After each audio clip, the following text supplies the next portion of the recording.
Alright, so there's the 1.5 ton defrosting. Culprit school.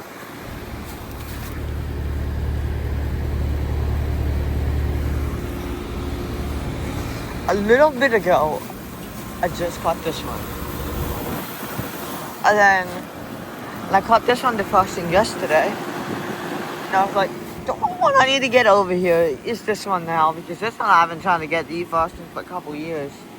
And it just started running heat mode just this year, and all of a sudden, I'm standing like right here, and all of a sudden, it goes in. So yeah. Thanks for watching. Hope you enjoyed the video. I guess out.